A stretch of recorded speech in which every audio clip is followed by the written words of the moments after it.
Hello. Hello. ലിയാക്കത്തല്ലേ? അതെ. എൻ്റെ പേര് നൗഫൽ എന്നാണ്. ആ. ഇടുക്കി എന്നാണ് വിളിക്കുന്നത്. ആ. ഞാൻ ഒന്ന് രണ്ട് പ്രാവശ്യം ട്രൈ ചെയ്തായിരുന്നു, ആ. കിട്ടിയില്ല. ഉം. ഞാൻ ഏകദേശം നിങ്ങളുടെ സമാന ചിന്താഗതിയുള്ള ആളാണ്. ഉം. വിശ്വാസിയൊന്നുമല്ല. പക്ഷേ ഉം. പറഞ്ഞതിൽ എനിക്ക് കുറച്ച് എന്താ വെച്ചാൽ ഒരു കൗണ്ടർ ആശയമുള്ള പോലെ കുറച്ച് കാര്യങ്ങൾ തോന്നുന്നുകൊണ്ട് ഞാൻ വിളിച്ചതാണ്. ആ.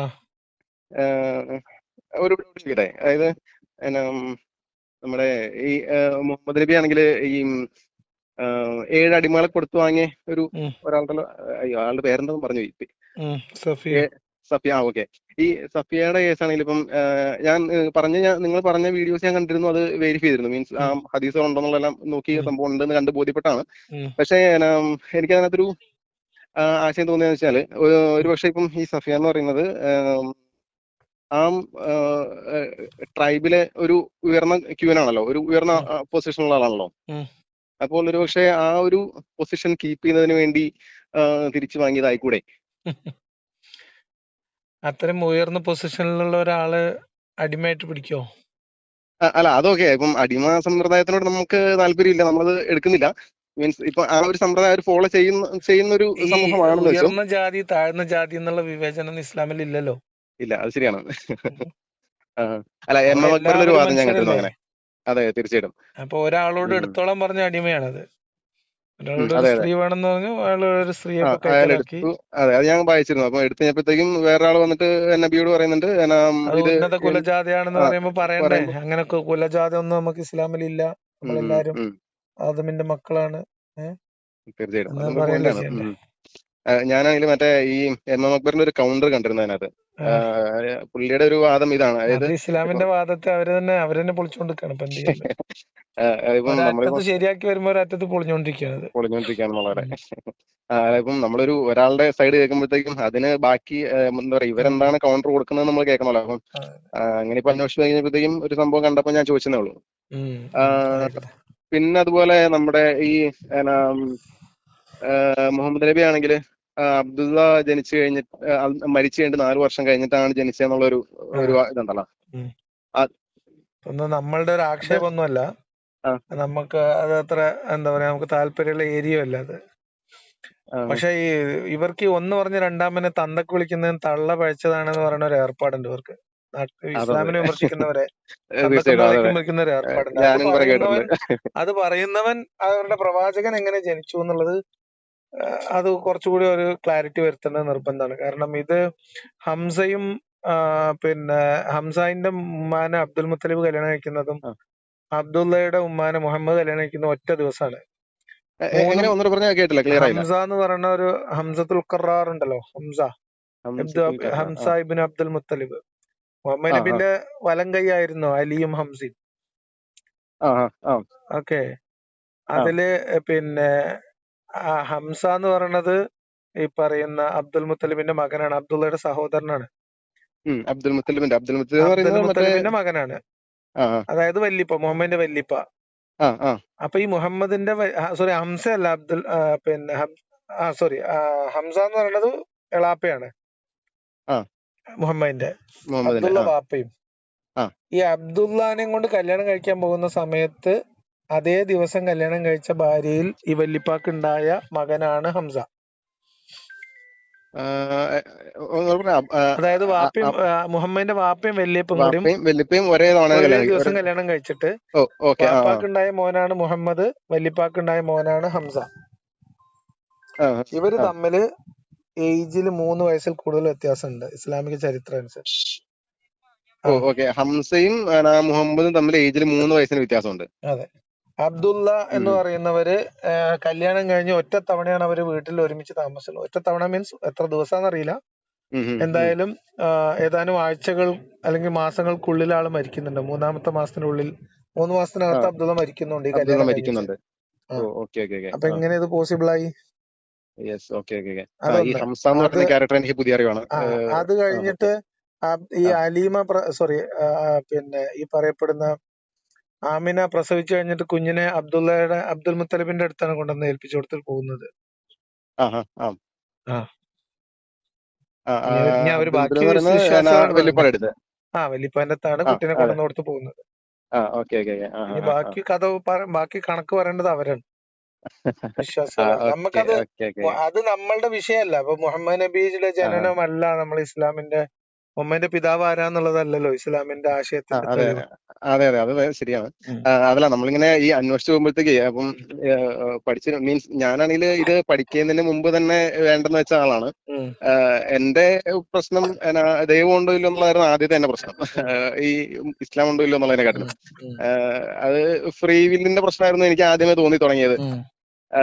അപ്പം അത് കഴിഞ്ഞിട്ട് പിന്നെ നമ്മളിത് വേണ്ടെന്ന് വെച്ച് വിട്ട് കഴിഞ്ഞപ്പോഴത്തേക്കും പിന്നെയും ആൾക്കാർ ഇങ്ങനെ ഈ എന്താ പറയാ ബാക്കിയുള്ള മതത്തിനേക്കാൾ ഇസ്ലാം മതം ശ്രേഷ്ഠമാണെന്നുള്ള വാദം വന്നു കഴിയുമ്പോഴത്തേക്കും എന്നാ പിന്നെ ഇതിനെപ്പറ്റി ഒന്ന് പഠിക്കാം എന്ന് വിചാരിച്ചു നമ്മൾ കിട്ടുന്ന ലീഡ്സ് ഒക്കെ വെച്ച് മുമ്പോട്ട് പഠിച്ച് വന്നതാണ്. ഇനി ഇതിൽ അങ്ങനെയാണ് വേറൊരു അന്വേഷിച്ച് വന്നത്. തമാശയും കൂടി ഉണ്ട്. ഈ ജനനവുമായി ബന്ധപ്പെട്ട കഥയിൽ വേറൊരു തമാശ കൂടി ഉണ്ട്. ആ മുഹമ്മദ് നബിയുടെ പല ഈ ഷെയ്ഖന്മാരുടെ കഥയും പറഞ്ഞിട്ട് അവരൊക്കെ 3 വർഷം 2 വർഷമൊക്കെ ഗർഭപാത്രത്തിൽ കിടന്ന കഥകൾ പിന്നീട് പഠിച്ചുണ്ടാക്കിയിട്ടുണ്ട്. എന്ന് മാത്രമല്ല, ഓ ഓക്കെ ഓക്കെ. അപൂർവമായിട്ടുള്ള ചില ആളുകൾ ഇസ്ലാമില് ഒരു ഗർഭത്തിന്റെ പരമാവധി കാലം 4 വർഷമാണ് എഴുതി വെച്ചിട്ടുള്ളത്. ഓക്കെ. അതായത് 4 വർഷം അതായത് പോസിബിലിറ്റി. മുഹമ്മദ് ഗർഭപാത്രത്തിൽ കിടന്നു എന്നുള്ളത് കാണിക്കാൻ വേണ്ടിയിട്ട്. അങ്ങനെ പല കളികളും. പിന്നെ അത് കഴിഞ്ഞിട്ട് ഞങ്ങളൊക്കെ മദ്രസ പഠിക്കുന്ന സമയത്ത് ക്രിസ്താബ്ദം 571-ലോ 572-ലൊക്കെയാണ് മുഹമ്മദ് നബി ജനിച്ചതായിട്ട് താരീഖിലൊക്കെ നമ്മൾ വായിച്ചിട്ടുള്ളത്, പഠിച്ചിട്ടുള്ളത് നമ്മൾ മദ്രസ ആ പഠിക്കുന്ന സമയത്ത്. ആ എന്ന് പറഞ്ഞാൽ ഒരു 10-30 കൊല്ലം മുൻപ് പോലും അതിനിടയിൽ പോലും ഈ ജനന തീയതികളിൽ നേരിയ വ്യത്യാസം വരുത്തി കൊണ്ടിരിക്കുന്നുണ്ട് കിതാബുകളിൽ. Okay okay. ആനക്കലഹ വർഷം 570 571 ആക്കിയിട്ട് ഇപ്പൊ മാറിയിട്ടുണ്ട്. ക്രിസ്താബ്ദം 571-ലാണ് എങ്കിൽ പോലും പിന്നെ അത് പ്രശ്നമാണ്. ഓക്കെ. കാരണം ഇത് ഈ ഡേറ്റുകൾ തമ്മില് കുറെ കാര്യങ്ങളുണ്ട്. ഈ ഡേറ്റുകൾ തമ്മില് മാച്ച് ആവുന്നില്ല ഇവർക്ക്. മാത്രമല്ല ഹദീസുകളില് അബ്ബാസിന് ഹംസ എന്ന് പറയുന്നവർക്ക് മുഹമ്മദ് നബിയെക്കാളും 3 വയസ്സോ 4 വയസ്സോ വ്യത്യാസം ഉണ്ടായിരുന്നു എന്ന് സ്പെസിഫിക് ആയിട്ട് എഴുതി വെച്ച ഹദീസുകളുണ്ട്. Okay okay. ഞാൻ ഇപ്പം എന്താ ഇങ്ങനെ പറഞ്ഞു കേട്ടു. ഇപ്പം ആരിഫാണെങ്കിലും നിങ്ങളാണെങ്കിലും ഇങ്ങനെ 4 വയസ്സിന് വ്യത്യാസമുണ്ടെന്ന് പറഞ്ഞു കേട്ടിട്ടുണ്ട്. അത് വെച്ച് മാത്രം ആ ഒരു ലീഡ് വെച്ച് മാത്രം നമ്മൾ കുറെ അന്വേഷിച്ചെങ്കിലും എനിക്ക് അതിനെപ്പറ്റി ഒരു ക്ലാരിഫിക്കേഷൻ കിട്ടിയില്ല. ഇത് എങ്ങനെയാന്ന് വെച്ചാല് ഞാൻ ഇതിൽ വർക്ക്ഔട്ട് ചെയ്ത് വെച്ചിട്ടുണ്ട്.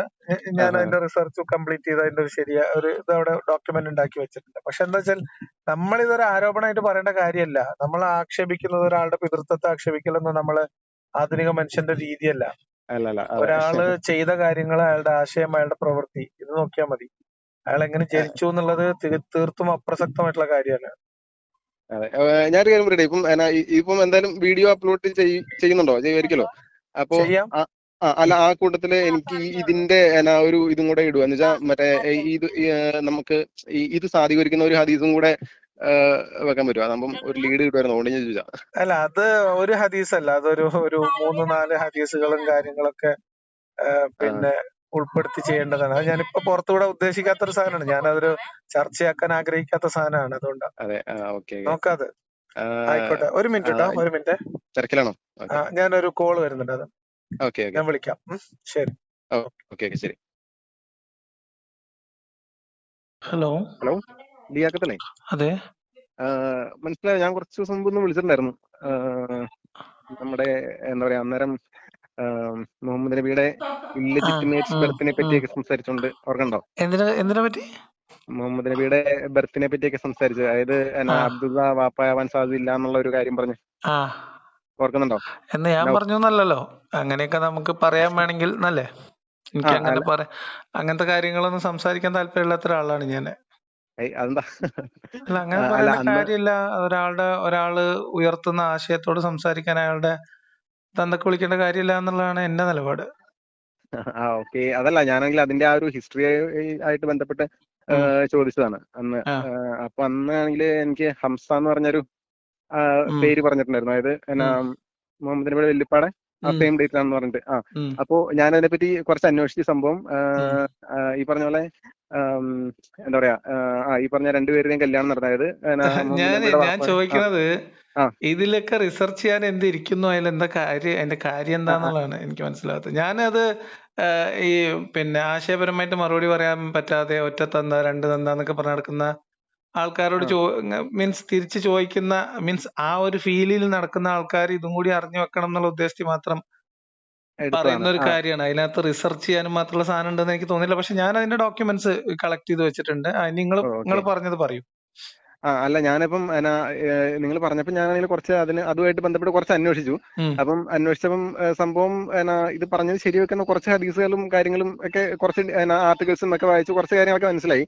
പക്ഷെ അന്നേരം നമ്മൾ അന്വേഷിച്ച് പോകുമ്പോഴത്തേക്കും ഈ മുസ്ലിങ്ങൾ വെക്കുന്ന വാദം എന്ന് പറയുന്ന അവരുടെ ഒരു പറയുന്ന ഒരു കേസ് എന്താ പറയുക, ഇവർ രണ്ടുപേരും ഒരേ ദിവസം കല്യാണം കഴിച്ചതെന്നും മറ്റേ ഈ ഹംസ അതിനു മുമ്പേ ഉണ്ടായതാണെന്നാണ് ഒരു പറയുന്ന ഒരു കാര്യം. അപ്പം അതിനകത്ത് പറയാനുള്ള റീസൺ അവർ വെക്കുന്നത് ഡീറ്റെയിൽസ് വേണ്ടേ?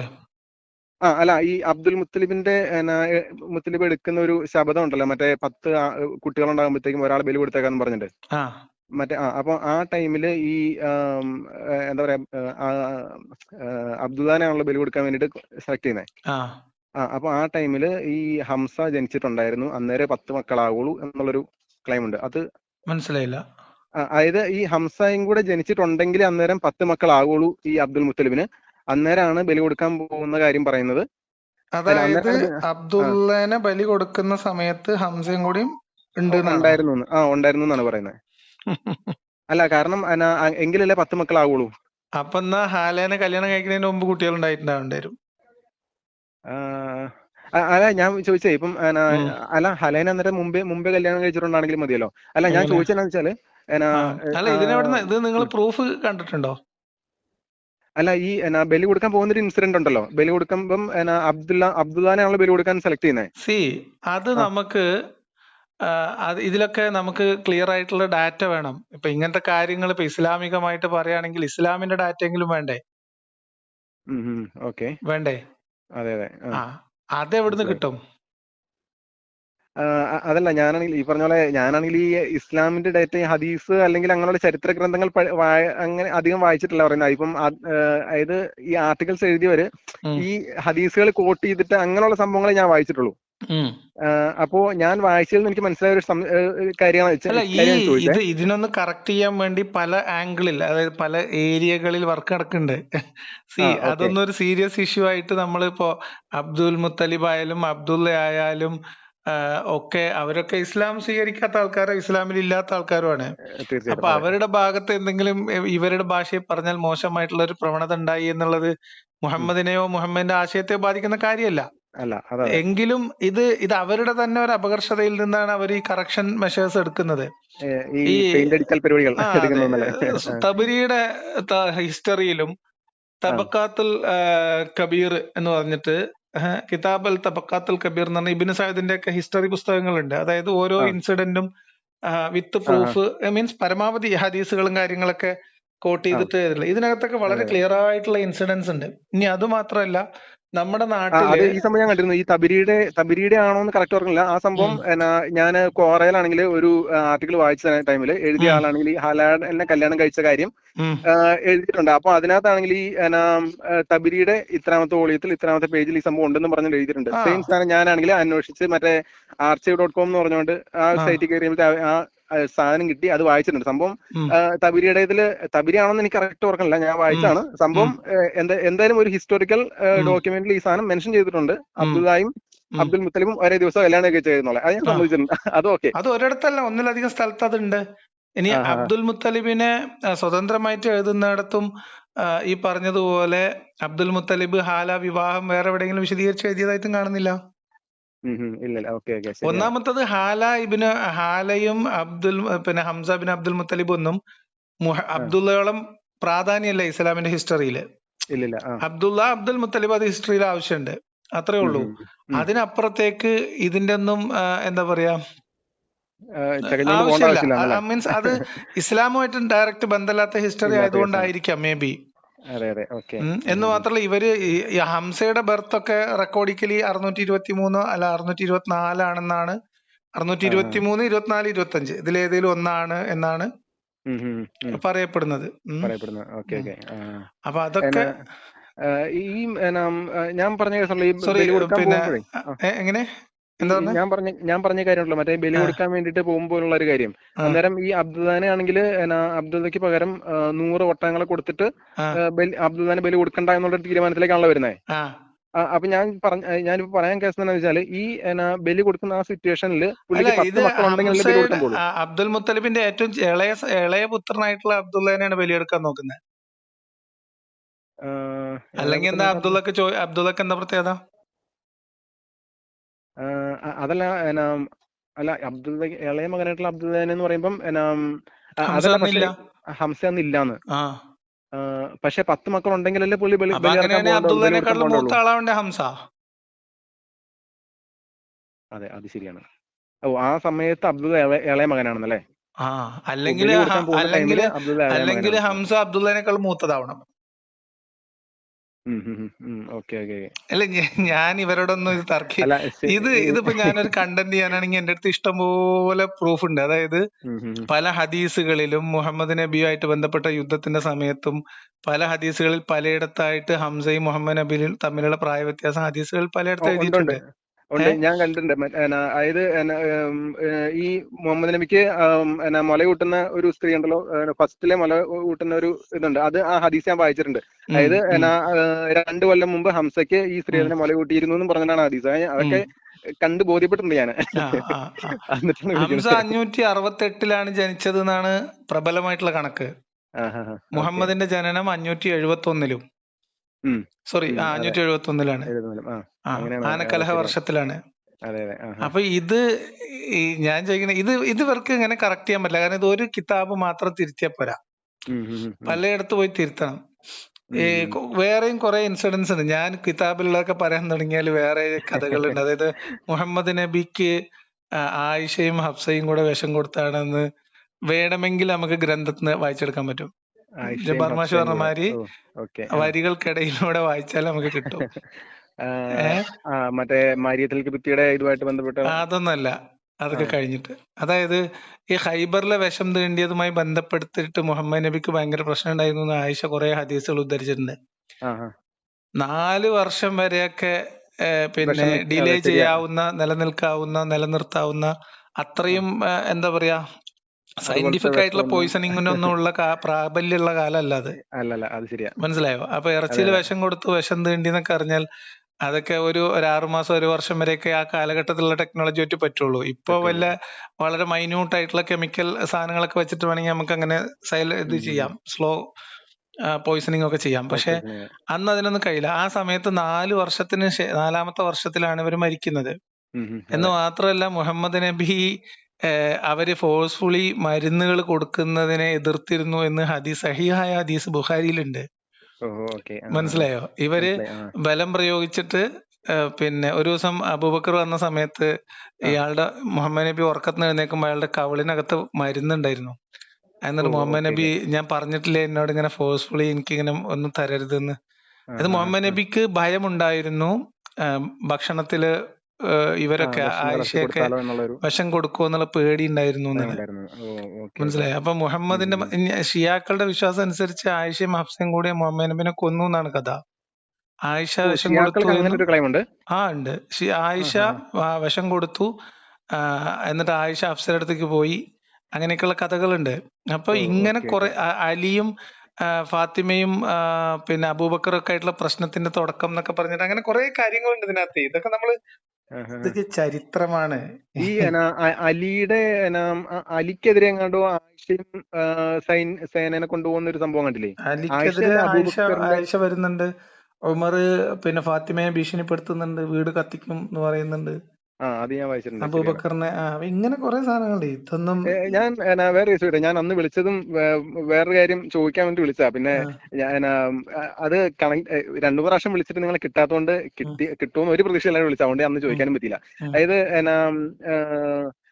മറ്റേ ഒരു സുഹൃത്തുണ്ടല്ലോ, മറ്റേ സാത്താനിക് വേഴ്സ് എന്ന് പറയുന്ന ആ ഒരു ഇതുണ്ടല്ലോ. അപ്പം ആ സാത്താനിക് വേഴ്സ് എന്ന് പറയപ്പെടുന്ന ആ ആയത്ത് ഇറങ്ങിയതിന് ശേഷം 8 വർഷം കഴിഞ്ഞിട്ടാണല്ലോ ആ ആയത്ത് റദ്ദ് ചെയ്തുകൊണ്ടുള്ള ആയത്ത് വരുന്നത്.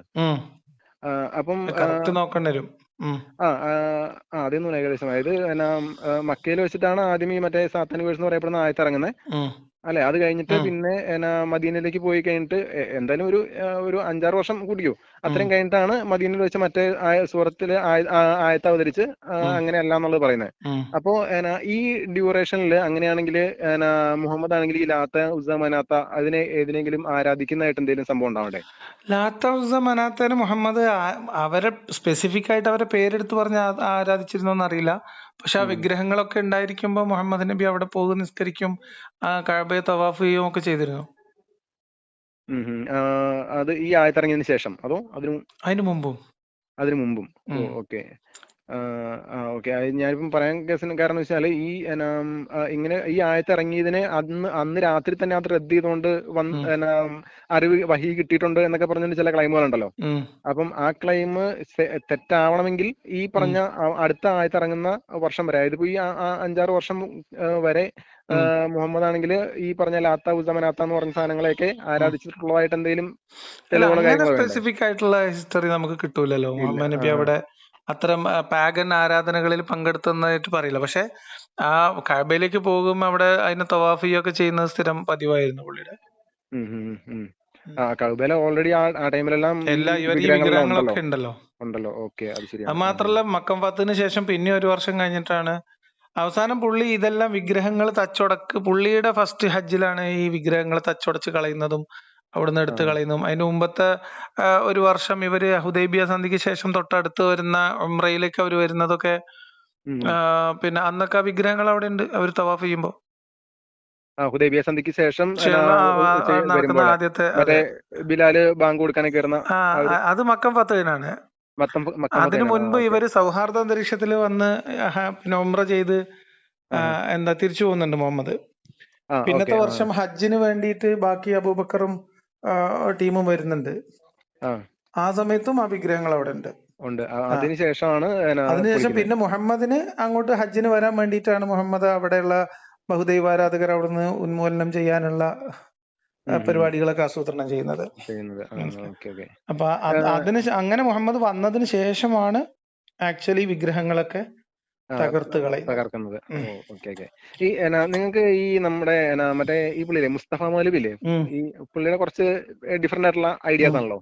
പുള്ളിയുടെ ആശയങ്ങളോട് എന്താണ് ഒരു പ്രതികരണം? അതായത് പുള്ളി പറയുന്നതെല്ലാം ഈ മുആവിയയുടെ കാലത്ത് ഈ സംഭവങ്ങളെല്ലാം എഡിറ്റ് ചെയ്ത് മാറ്റി തിരുത്തലുകൾ ഉണ്ടാക്കി മുആവിയയ്ക്ക് ശേഷമാണ് ഈ പ്രശ്നങ്ങളെല്ലാം ഉണ്ടാകുന്നത്.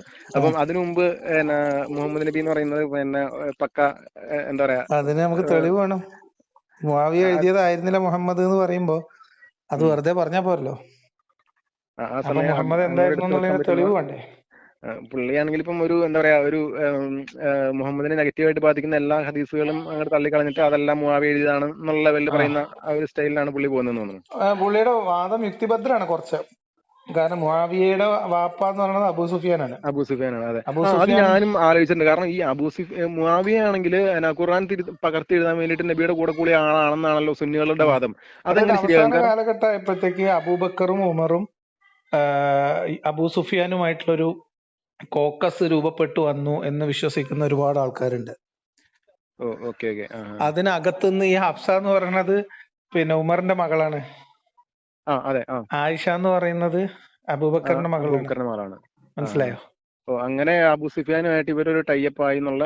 മുഹമ്മദ് നബീനെ വിഷം കൊടുത്ത് കൊലപ്പെടുത്തിയത് ആയിഷയാണ്, ആയിഷ ഹഫ്സയും കൂടെയാണ് എന്ന് ഷിയാക്കൾ വിശ്വസിക്കുന്നതിന് ലോജിക് ഉണ്ട്. ഒന്ന്.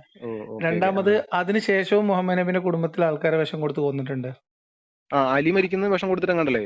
അല്ല, അലി വിഷം കഴിച്ച കടാരയോ അങ്ങനെ എന്തോ സംഭവം ഉണ്ട്, അങ്ങനെ എന്തോ കഥയുണ്ട്. പിന്നെ അലിയുടെ മകൻ ഹസനെ കൊല്ലുന്നത് വിഷം കൊടുത്തിട്ടാണ്. അതും ഭാര്യയാണ് ചെയ്യുന്നത്, ഭാര്യയെ കൊണ്ട് ചെയ്യിപ്പിക്കുന്നത്. അതായത് മുആവിയായിട്ട് സന്ധിയൊക്കെ ചെയ്ത് മുആവിയക്ക് ശേഷം ഖലീഫ ആകാന്നൊക്കെ പറഞ്ഞു പോയിട്ട് പിന്നീട് ഇങ്ങനെ വിഷം കൊടുക്കുന്നത് ഭാര്യയാണ് വിഷം കൊടുക്കുന്നത്. ശരി, മനസ്സിലായോ? അപ്പൊ ഈ ഒരു പാറ്റേൺ ഓഫ് അസാസിനേഷൻ അവിടെ അതിന് മുമ്പേ ഉണ്ടെന്ന്.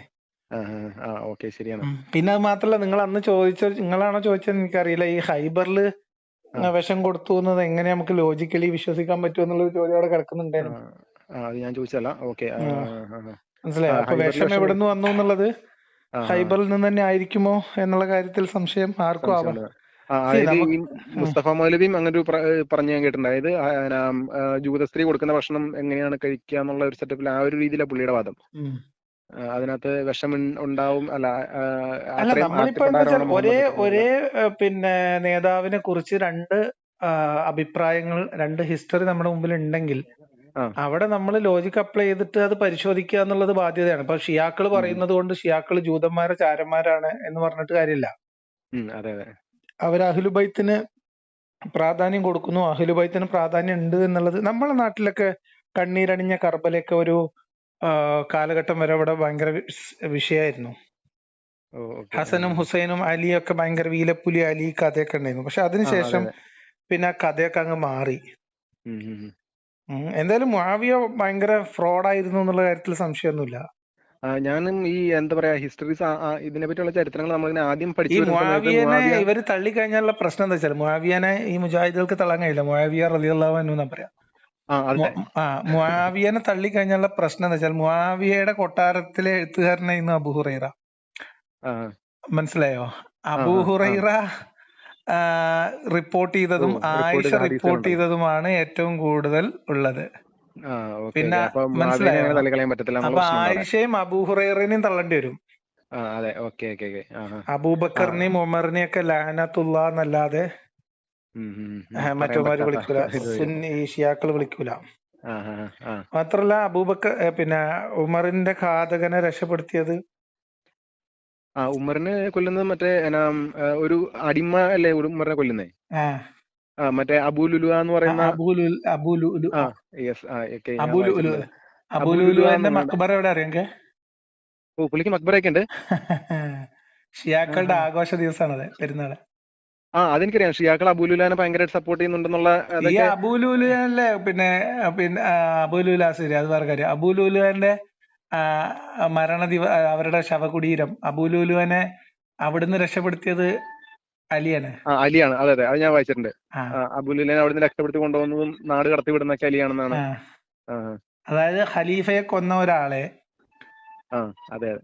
അലി രക്ഷപ്പെടുത്തി കൊണ്ടോണെങ്കിൽ ഉം, ഉം, ഉം. അലി അത്ര നീതിയില്ലാത്ത ആളൊന്നുമല്ല. അല്ല. അതെ അലി, അതെ. ഞാന് ഇസ്ലാമിക ഹിസ്റ്ററി നമ്മൾ വായിക്കുന്ന സമയത്ത് ഒരാളുടെ കാര്യം ആലോചിച്ചിട്ട് നമുക്ക് കണ്ണ് നിറയുണ്ടെങ്കിൽ അത് അലിയുടെ മാത്രമാണ്. കാരണം അത്രയും ആത്മാർത്ഥമായിട്ടാണ് നബിക്കൊപ്പം നിന്നത്. നബി ചെയ്തതിലെ തെറ്റും ശരിയും വേറെ. ഒരാളോട് ഉള്ള കമ്മിറ്റ്മെന്റിന്റെ പുറത്ത് ആത്മാർത്ഥത കാണിച്ച ഒരാളാണ് അലി. അലി. ഇസ്ലാമിന് വേണ്ടിയും ഇസ്ലാം സത്യമാണെന്ന് പൂർണ്ണമായി വിശ്വസിച്ച ആളാണ്. അതേ സമയത്ത് മുആവിയ അലിയുടെ മുമ്പിൽ തോൽക്കുന്നായപ്പോ കുന്തത്തിന്റെ മുകളില് ഖുർആൻ കുത്തി നാട്ടിയിട്ടാണ് വിലപേശിയത്.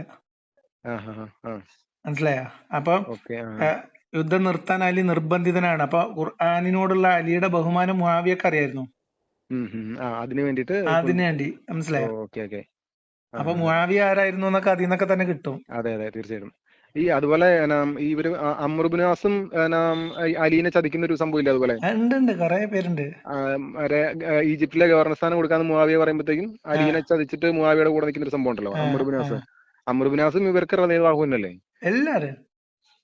അതില് മുസ്തഫ മൗലവി പറയുന്ന ഒരു വേർഷൻ ഒരർത്ഥത്തിൽ ശരിയാണ്. കാരണം മുഹമ്മദ് നബിയോട് ആത്മാർത്ഥമായിട്ട് കൂടിയ അലീനെ പോലെ കൂടെ നിന്ന ഒരുപാട് ആളുകൾ. ഇപ്പൊ ഈ വഹാബികളൊക്കെ ഒരു പരിധി വിട്ട് ചെന്ന് കഴിഞ്ഞാൽ ഇബ്നു അബ്ബാസിനൊക്കെ തള്ളും. കാരണം മുഹമ്മദിന്റെ ഡെഡ് ബോഡിയുടെ അടുത്ത് അവസാന നിമിഷം മറ്റുള്ളവരുടെ ഭരണത്തിന് കരുക്കൾ നീക്കുമ്പോ ഡെഡ് ബോഡിയുടെ അടുത്ത് ജനാസയുടെ അടുത്ത് ബാക്കിയായത് അലിയും ഫാത്തിമയും ഇബ്നു അബ്ബാസും മാത്രമാണ്. ബാക്കി എല്ലാരും ഭരണത്തിന് വേണ്ടിയിട്ടുള്ള തല്ലുപിടിയിലായിരുന്നു. അതെ. അലിയുടെ കേസ് പറഞ്ഞപ്പോ ഞാൻ വേറൊരു കാര്യം കൂടി ചോദിക്കട്ടെ. ഇപ്പം മുഹമ്മദ് നബി ആണെങ്കിൽ 7 വയസ്സിന് ശേഷം അലിയുടെ കൂട്ടത്തിലാണല്ലോ വളരുന്നത്.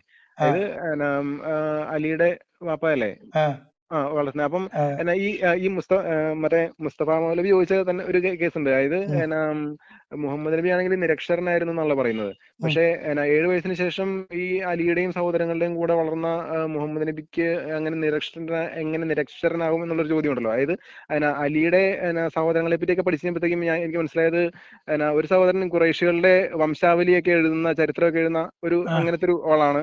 ഒരാളൊരു ഫിലോസഫർ പോലത്തെ അങ്ങനത്തെ ആളാണ്. പിന്നെ അലിയും വിദ്യാഭ്യാസമുള്ള ആളാണ്. അപ്പൊ ഈ അവരുടെ കൂടെ വളരുന്ന മുഹമ്മദിന് മാത്രം ഈ മുഹമ്മദിന്റെ കൊച്ചാപ്പ വിദ്യാഭ്യാസം കൊടുക്കാതിരിക്കുവോ എന്നുള്ള ചോദ്യമില്ലേ? അതിനുള്ള സാധ്യത മുഹമ്മദ് ഉമ്മിയാണെന്നുള്ള കാര്യം ഒരു വലിയ വിഭാഗം ആൾക്കാർ വിശ്വസിക്കുന്നില്ല. ഓ ഓക്കെ ഓക്കെ. അത് മാത്രല്ല തീരെ എഴുത്തും വായന അറിയാത്ത ഒരാൾക്ക് എങ്ങനെയാണ് ഒരു വലിയ കച്ചവട സംഘത്തെ നയിച്ച് നയിച്ചു കണക്കും കൊണ്ടുപോകാൻ കാര്യങ്ങളൊക്കെ കഴിയുന്നത്. നോക്കി കച്ചവടം ചെയ്ത് ലാഭകരമായിട്ട് വരാൻ പറ്റുക. ഓ ഓക്കെ അതും ഓക്കെ ഓക്കെ. പോട്ടെ, മരിക്കുന്ന സമയത്ത് ആ ഉമറിനോട് എഴുതാനുള്ള സാധനങ്ങൾ കൊണ്ടുവരാൻ പറയുന്നുണ്ട്. മരിക്കുന്ന സമയത്ത് ഓക്കെ, അങ്ങനെ മരിക്കുന്നതിന്റെ സംഭവിക്കാം. തലേ ദിവസം. അതെ അല്ലേ.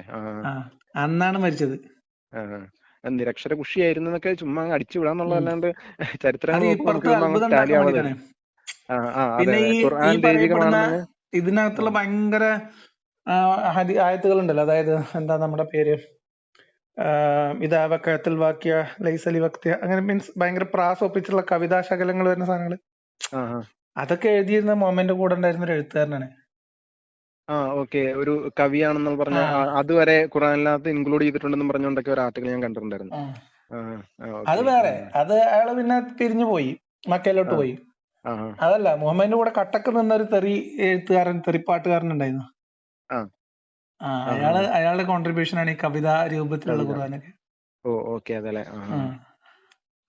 യെസ്. അപ്പം സംഭവങ്ങൾ എന്തായാലും ഇടയ്ക്ക് പോലെ വിളിക്കാം, വീണ്ടും ചരിത്രങ്ങളുടെ അന്വേഷണങ്ങൾക്ക് വേണ്ടിയിട്ട്. തന്ന ലീഡുകൾക്കെല്ലാം നന്ദി. Okay, thank you.